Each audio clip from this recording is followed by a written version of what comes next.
Hi everyone, this is Daichi from Crew Insight. I'm just walking you through our recurring clients page. So it'll be here under clients, recurring clients. And so for those of you that have recurring revenue, recurring clients, we know that in Jobber, there's not much information in there. And so we've built this out for a couple of reasons, right? So certain things you can do here are keeping track of your net job changes. So if you're going from 50 clients, you're adding 10 new clients, you also want to know how many people are canceling, right? And so here you can see, here's net. So the actual client change. So if I'm hovering over some of these, there's some months where I'm adding adding 10, canceling two, net eight, etc. So you can kind of hover and see that.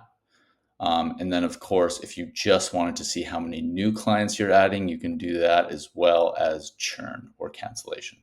So we keep this for you so that you can see. A lot of the times, home services, it's seasonal. You can see where that seasonality happens. And it'll obviously depend in Jobber how you're creating new jobs, adding, if you're kind of pausing an account versus closing out a job and adding a new one. So those nuances will change this graph. Another thing is you can change the date range. So if you wanted to see, like, let's say quarter to date, and maybe you wanted to see it weekly, you could do that as well. So depending on the size of your account, maybe some weeks there's no changes, some other weeks, there's lots of change. And so you can do that as well. So that's very nice. And we actually keep track of how many active clients you have. So I know in Jobber, you're having to pull a report, or maybe you go into the recurring visits, you see how many are there, you can count that up.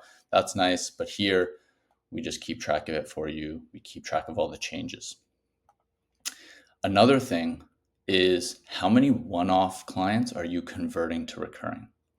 So a lot of the time in home service, you're paying for marketing, you're door knocking, whatever you're doing to get new clients, you want to make sure you're getting the most out of those clients. And so here you can actually see how many of them are converting from, maybe you do an initial, let's say you're a lawn care or gardening company. You do a property cleanup, they're really happy with your work, you offer them a maintenance package, they close, right? So how many of those are you actually getting? And you can kind of see there's a little graph here, but in general, we want to show you how many you're doing.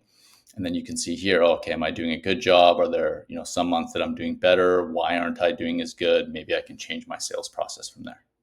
So that's a really good number to keep track of. Average invoice, self-explanatory.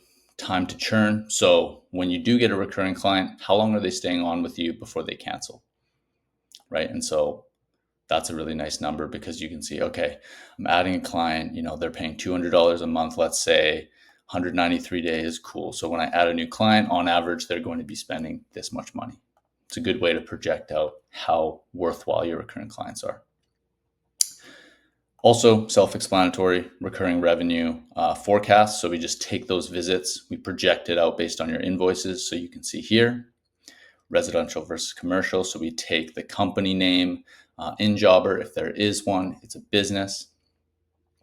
And then here we have two graphs. So we highlight who's churned or canceled, right? So you can maybe check, okay, maybe they had one job, maybe they had a couple, can I win them back? So look at that, job length, how much they've invoiced in total. And then client renewal is an interesting one, because in Jobber, it'll flag, action required, maybe once the last visit is complete. Maybe there are times where they're just done. There's other times where maybe they're on an annual package and you need to renew. So what we do is we actually filter for 3 months. So in the next 3 months, okay, these are the people that have churned, but if I filter up, okay, in 35 days, Melissa is going to renew. Let me start thinking about that. Maybe let me reach out, 2 weeks, 3 weeks ahead of time, so that I know that I'm not scrambling when her last visit happened. And now I'm like, oh, maybe did she find somebody else? Whatever else. So this is a really nice one. You can also search for clients if you have someone in mind. So yeah, in general, this is a very useful page for businesses that have recurring business. Again, if you guys have any ideas, if there's other numbers that you're like, oh, this is a number that I track, it's very manual, I'd love it if it was here. reach out to us. We can probably add it in for you. Cool.